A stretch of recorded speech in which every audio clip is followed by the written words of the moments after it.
मित्रों, अकर्ता का गहन बोध ही आपको शांत कर सकता है। अध्यात्म में आप साक्षी, इनलाइटमेंट, ज्ञान, ध्यान, कुछ भी नाम दें, आपको आखिर में चाहिए शांति। जितने आगे आप बढ़ेंगे उतना ही आपको शांति की ज़रूरत पड़ेगी। पहले पहले आप बौद्धिक बात करेंगे और बौद्धिक बात करके कुछ को आपको होगा नहीं। फिर आप ध्यान का कुछ प्रयास करेंगे, उन प्रयासों से भी कुछ होगा नहीं। तो आखिर में आप कहेंगे मुझे न ध्यान चाहिए, न ज्ञान चाहिए, न गुरु चाहिए, मुझे चाहिए शांति। और ऐसी शांति जो सदा रहे, जो गुम नहीं जाए, छूट नहीं जाए। तो आप शांत नहीं हुए तो कितने भी बड़े ज्ञानी को आप सुनते हो, उनका कोई भी प्रयोजन नहीं है। और आप शांत हो गए तो भी कुछ प्रयोजन नहीं। तो इसके लिए आपको ही ये गहरे से बात समझनी होगी। आप कर्ता नहीं हो, आप अकर्ता हो, तो ही आपको शांति हो सकती है। क्योंकि जब तक आप होंगे तब तक तो अशांति रहेगी। अगर आप अपने को कर्ता मानते हैं, अपने को मानते हैं कि मैं करने वाला हूँ, मैं कुछ कर सकता हूँ, मैंने कुछ किया, इस तरह आप मैं को मानते हैं, उस पर विश्वास करते हैं, तब तक आपको कभी कुछ मिलेगा नहीं। आपको लगता ही रहेगा कि अब मिलेगा, अब मिलेगा, मिलने जैसा आपको लगेगा, मगर वो कभी नहीं मिलेगा। क्योंकि मैं के साथ शांति नहीं हो सकती। क्योंकि मैं है झूठ और शांति है सत्य। झूठ और सत्य एक साथ नहीं हो सकते। अंधकार और प्रकाश एक साथ नहीं हो सकता। झूठ और प्रकाश, सत्य एक साथ नहीं हो सकता। तो कर्ता का भाव, मैं का भाव, वो एक झूठ है। इसलिए वो जब तक वो रहेगा तब तक आपको शांति नहीं मिलेगी। इसीलिए मैं भाव को मिटाने के लिए आपको समझना होगा कि आप अकर्ता हो। और ये कोई जटिल बात भी नहीं, जिस तरह हम सोचते हैं कि अध्यात्म बहुत जटिल बात होती है।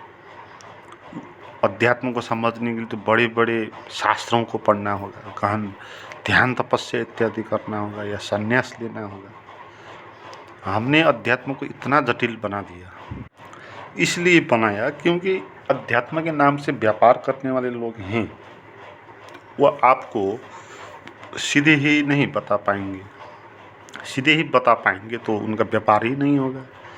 जैसे कोई डॉक्टर के पास चला हो और डॉक्टर उसको कहता है कि तुम्हें कोई रोग ही नहीं, फिर डॉक्टर की कमाई नहीं होगी। इसलिए पंडित हमारे परंपराओं में जो होते हैं और जो कर्मकांड करवाते हैं बचपन से, जो हमने भोग के देख के आए हैं, तो उन लोगों ने अध्यात्म को बहुत जटिल बना दिया और हमको पापी बना दिया। हमको पापी भी घोषित करना ही होगा उनको, क्योंकि हम पापी नहीं होंगे अगर, तो फिर धर्मात्मा होने के लिए उनके पास नहीं जाएंगे, पूजा पाठ नहीं करवाएंगे धर्म कर्म के लिए।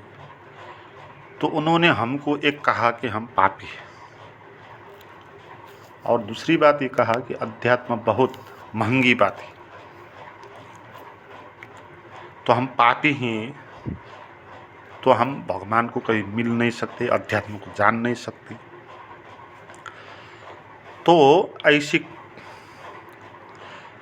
जटिल बात कोई अध्यात्म नहीं होती। वो व्यापारिक लोगों ने, ठग ने परंपराओं में वो निर्मित किया, और उनको भी पता नहीं ये बात। तो अध्यात्म को आप समझना चाहते हो तो बातों को आप सरल बनाना होगा। आप सरल तरीके से अध्यात्म को समझ सकते हैं, ये आपके पास क्षमता है। क्योंकि आप अनुभव करते हैं ना, अनुभव ही आपको सिखाएगा। तो मैं करता नहीं हूँ या अकर्ता हूँ, ये बात हमको भी पता है, इतनी सरल बात है, हमको पूरा ही पता है, मगर हम जान के भी नहीं जानने का नाटक करते हैं। हमको ये बात पता है कि मेरा जो जीवन है उसको मैंने नहीं बनाया, मेरा जन्म हो गया, मेरा प्रेम हो गया किसी के साथ, मेरी शादी हो गई किसी के साथ, मैं किसी व्यापार व्यवसाय में लग गया, मेरी मृत्यु होगी। जीवन में जो कुछ भी ये होते हैं इनमें हमारा कोई भी हाथ नहीं होता है। न हमने कुछ किया जन्म लेने के लिए, न कुछ किया हमने किसी को प्रेम पाने के लिए। प्रेम अगर आपके भीतर नहीं होता तो बाहर प्रेमिका होती तो भी उसका कोई मतलब नहीं होता। इसलिए प्रेम तो आपके भीतर ही है और आपने उसको पैदा नहीं किया। तो हमने किसी के साथ शादी कर लिया, हमको लगता है कि हमने शादी किया, हमने वो शादी नहीं किया। ये भी ऐसे ही हो गई जैसे हमारा जन्म हो गया, जैसे प्रेम हो गया, जैसे आगे भी चीज़ घटित होंगी, ऐसे ये चीज़ भी घटित हुई। तो आपके निर्णय से ये शादी हुई नहीं या कुछ भी नहीं हुआ। आप जिस व्यवसाय में व्यापार में लगे हो वो भी आपने निर्णय करके नहीं लिया, आपने नहीं किया वो। मगर हमको ये भ्रम हो जाता है कि हमने किया है ना। जीवन में ऑप्शन होते हैं, विकल्प होते हैं, तो उस कारण हमको ये इल्यूजन हो जाता है कि हम करते हैं, है ना। जैसे दो चीज़ें होगी और दो चीज़ में आप एक चीज़ को चॉइस करेंगे, उसके कारण आपको लगेगा कि आप ही करता हो गए। जैसे शादी के लिए दो लड़के हैं सामने, तो एक के साथ आपने शादी किया तो आप कहेंगी मैंने निर्णय लिया, मैंने किया। विकल्प होने के कारण भ्रम हो गया, क्योंकि अगर मैं इसको नहीं चाहता तो इसको छोड़ भी सकता, दूसरे को अपना लेता। इसलिए मैं ही निर्णायक हूँ, मैंने किया है, तो ये हमको भ्रम पड़ता है। मगर शादी करने से पहले जो आपके भीतर काम वासना आती है तो वो काम वासना क्या आपने पैदा किया। अगर आपके भीतर काम वासना नहीं होता तो आप शादी नहीं करते। आप कहते हो कि उस लड़की को आपने चॉइस कर लिया, मगर काम वासना किसने चॉइस किया। मूल कारण तो काम वासना है ना, शादी तो उसका रिजल्ट है। तो काम वासना का कर्ता आप नहीं हो तो फिर शादी का भी कर्ता आप नहीं हो। और इसमें भी गहरे जाकर देखेंगे तो आपने जिस लड़की के साथ किया शादी, वो विचार भी क्या आपने लाया। आपने दो लड़कियों में चॉइस किया और एक को आपने चुना। उस एक को चुनने का जो विचार आया आपके भीतर, क्या वो विचार आपने लाया। वो विचार भी ऐसे ही आया। तो असल में आपने चॉइस भी नहीं किया है कुछ भी। जीवन में जो भी होना है वही होगा, वही होता रहेगा, और इसमें आप कुछ बदल नहीं पाएंगे। तो चॉइस के कारण हमको ये इल्यूजन हो जाता है। हमको लगता है कि मैं करता हूँ, मैं कर रहा हूँ, मैं हूँ। मगर ये बात कैसे पैदा हो गई इसको समझना है, तो ही आप अकर्ता को जानेंगे। ये कर्ता का बोध इस इल्यूजन के साथ पैदा हो गया कि मैं चॉइस कर सकता हूँ तो मैं कर्ता हो गया, इसको मानने के लिए। और मैं चॉइस कर सकता हूँ इस बात से, मैं चॉइस करता हूँ इससे भी नहीं। मैं चॉइस कर सकता हूँ, मेरे कारण चीज़ घटित होती है, इसलिए मैं हूँ। ये इसकी मान्यता होती है कर्तापन की। मगर क्या आप चॉइस नहीं करते तो ऐसा नहीं होता। आपने जीवन में अभी तक क्या क्या किया है, क्या वो मिला है आपको जो आप ढूंढ रहे हैं? हाँ, आपको मिला है, बहुत चीज़ आपको मिली है, मगर जो आप सोचते थे वो नहीं मिला, दूसरा ही मिला है। आप तो सोचते थे कि किसी जगह एक नौकरी कर डालूं और जीवन अच्छा होगा, और आप बाद में व्यापारी हो गए, नेता हो गए। आप सोचते थे बहुत धन इकट्ठा कर लूं, मगर बाद में आप फकीर हो गए। चाहने से तो कुछ होता नहीं। चाहने के लिए तो हर कोई चाह सकता है मैं प्रधानमंत्री बनूं, मगर प्रधानमंत्री तो एक ही आदमी हो सकता है। तो जो प्रधानमंत्री हो गए हैं वो भी मैं प्रधानमंत्री होना चाहता हूँ, ये बात करके श्रम करके वो हुए नहीं। जैसे नरेंद्र मोदी हो गए, वो बचपन में चाय बेचते थे, तो उस वक्त उन्होंने तो कभी सोचा नहीं होगा कि वो प्रधानमंत्री बनेंगे। तो जीवन में बात क्या से क्या हो जाएगी ये हमारे हाथ में नहीं होती। जीवन बहुत बड़ा है, जिस तरह हम सोचते हैं जीवन को, ऐसा नहीं। जीवन बहुत बड़ा है और इसमें बहुत सारे नियम काम करते हैं। इसलिए जीवन एक सामान्य आदमी को, एक भिखमंगी को भी सम्राट बना देती है। तो जीवन के प्रति इतनी संभावनाएं हैं। एक दुखी पीड़ित व्यक्ति को बहुत आनंदित सुखी बना सकते हैं, या बहुत सुखी संपन्न लोकप्रिय आदमी को भी इतना दुख दे सकती है कि वो सुसाइड कर सकता है। तो जीवन में जीवन के बहुत सारे नियम काम करते हैं और उसके कारण हमारे जीवन में कुछ होता है, मगर हमको लगता है कि हम कर रहे होते हैं क्योंकि हमने सोचा था, और वो भी नहीं होता जो सोचते हैं हम। कभी कभी अगर मिल जाता है तो हमको लगता है कि मैंने सोचा इसलिए हुआ। तो अपने को कर्ता मानने की बात है, अपने को मैं मानने की बात है, बहुत क्षुद्र है, हमको बहुत क्षुद्र बना देते हैं।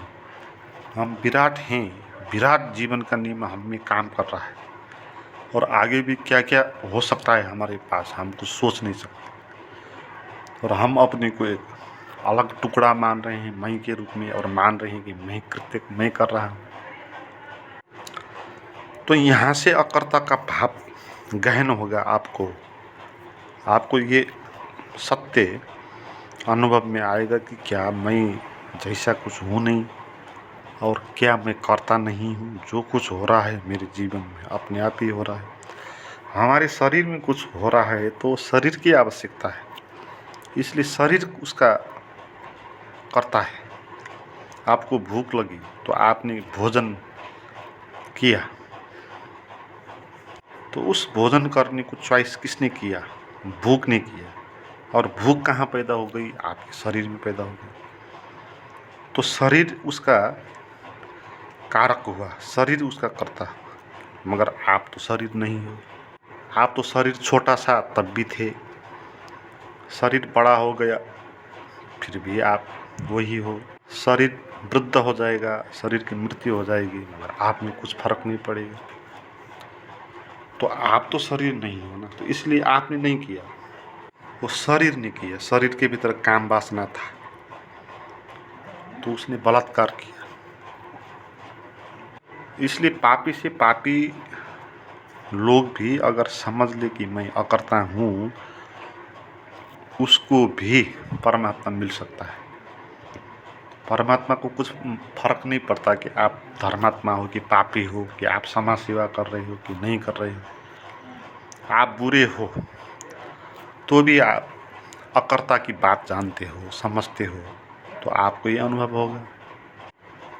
ऐसे ही कुछ मन की आवश्यकता थी, इसलिए मन ने किया। आप क्रोध पैदा हो गया क्योंकि आपके मन में क्रोध था, तो उसका कारक मन हो। आप भय पैदा हो गया, वो भी मन के भीतर था, इसलिए मन ने कुछ किया। मन में प्यास थी, महत्वाकांक्षा थी, इसलिए मन इधर उधर दौड़ा भटका।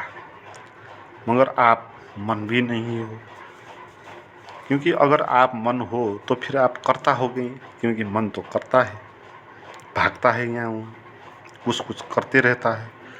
आप अगर शरीर होते तो आप कर्ता हो जाते, क्योंकि शरीर को भूख लग रही होती है, उसको खाना पड़ता है, काम वासना होती है तो उसको ढूंढना पड़ता है। तो कर्ता तो यंत्र होता है, जीवन कैसे कर्ता हो सकता है? एक रोबोट है, एक आपके पास डिवाइस है, वो काम करेगा क्योंकि उसके भीतर फंक्शनिंग है, व्यवस्था है करने की, और उसको भी दूसरे संचालन करेंगे। रोबोट को भी आदमी ही उसको संचालन करेगा, इसलिए रोबोट भी आप आदमी के मन जैसा कर्ता नहीं हो सकता।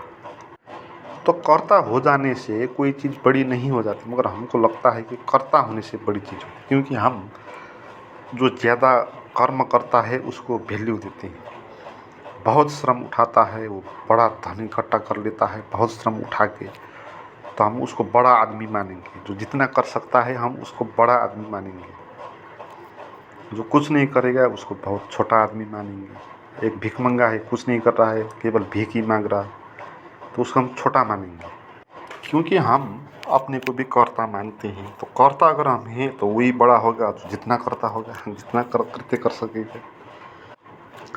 मगर कर्ता होना ये बड़ी बात नहीं होती है, श्रेष्ठ बात भी नहीं होती। कर्ता तो यंत्र होता है। जीवन तो एक काव्य है, एक संगीत है, एक प्रेम है, तो यंत्र नहीं हो सकता जीवन। इसलिए जीवन कर्ता नहीं है, जीवन है अकर्ता।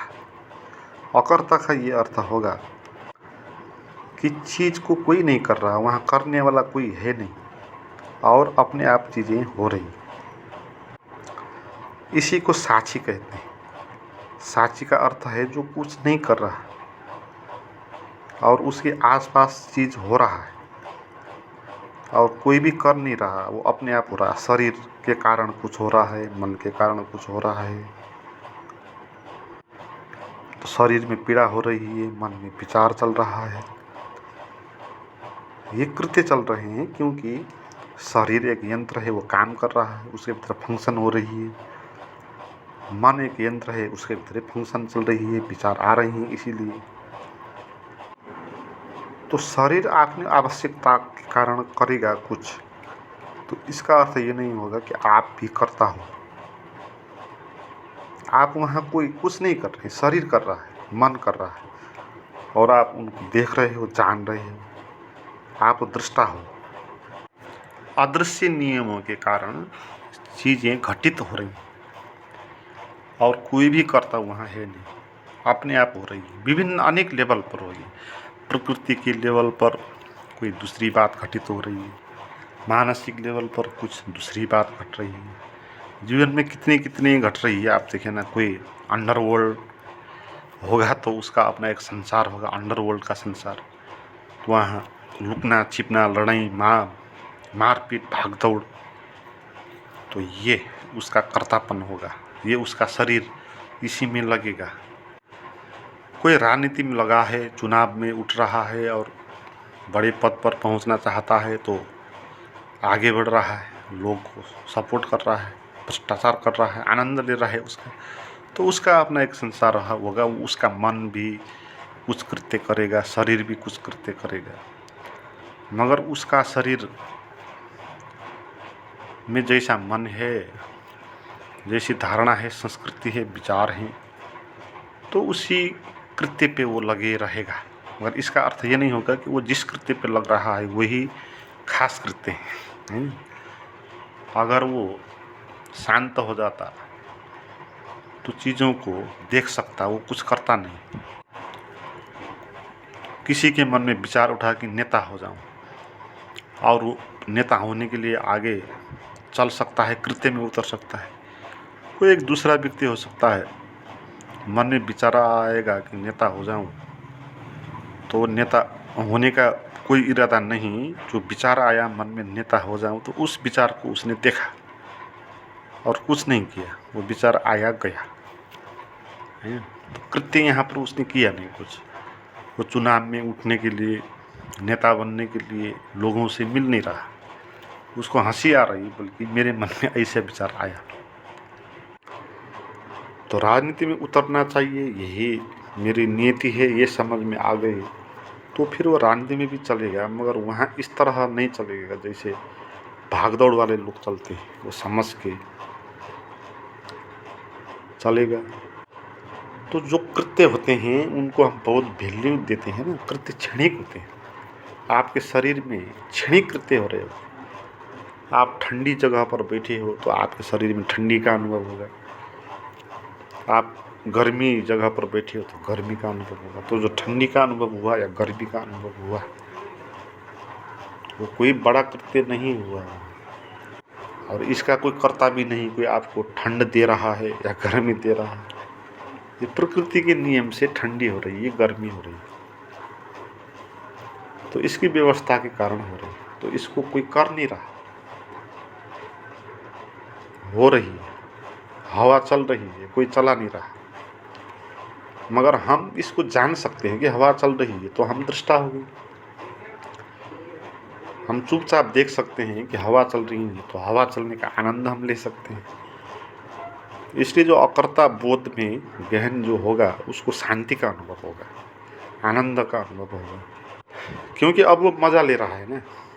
वो हर कृत्य को जान रहा है कि वो नहीं कर रहा, या शरीर कर रहा है या मन कर रहा है। वो तो चुपचाप शांत बैठ के उसको देख सकता है, तो देखने का आनंद ले गया ना। वो हवाओं में चलेगा, फूलों के साथ, वृक्षों के साथ बैठेगा, लोगों से बात करेगा, जहाँ वो करेगा, जहाँ जाएगा वहाँ उसको आनंद होगा, क्योंकि वो देखने के आनंद में ही रहेगा जहाँ भी, और उसके सामने जैसा भी आ जाए स्थिति, उससे कुछ फर्क नहीं पड़ेगा। इसलिए कहा आपको अकर्ता का बोध ही आपको शांति में ले जा सकता है, और आप अध्यात्म में आपको शांति चाहिए, आपको ज्ञान, ध्यान, भगवान, ये सब चीज़ ठीक है, सुनने में अच्छे हैं, अगर ये प्राप्त हो जाए तो भी ठीक है, मगर आपको शांति मिल जाए तो इन चीज़ों की कोई ज़रूरत है नहीं। तो शांत आप तभी हो सकते हैं जब आप जानेंगे कि आप हो साक्षी, आप हो दृष्टा, आप कर्ता नहीं हो। अकर्ता की तरह आप रहो, चलो, उठो, बैठो, बस जानते रहो कि ये सब कुछ अपने आप हो रहा है। कुछ चीज़ है शरीर की लेवल हो रही है, कुछ चीज़ है मानसिक लेवल पर हो रही है, कुछ चीज़ सामाजिक कारण से हो रही है। तो आप जो भी आपको करना होगा वो आनंद से करेंगे, उसका कोई रिएक्शन नहीं करेंगे, उसकी आलोचना नहीं करेंगे, क्योंकि आपको दृष्टा होना है ना। तो समाज में अगर आप बैठते हैं तो समाज के नियम अनुसार आपको चलना तो होगा। तो ऐसे कृत्य भी आप कर सकते हैं जो आपकी नज़र में वो गलत थे, नहीं करना चाहिए था, मगर समाज की नज़र में करना चाहिए। तो ऐसे कृत्य को भी आप कर सकते हैं और आप उसका भी आनंद ले सकते हैं। तो आपको ऐसे एक चाबी मिल गई जो हर क्षण, हर वक्त खुल सकती है, और आप आनंदित हो सकते हो, और ये अकर्ता के गहन भाव से ही होगा।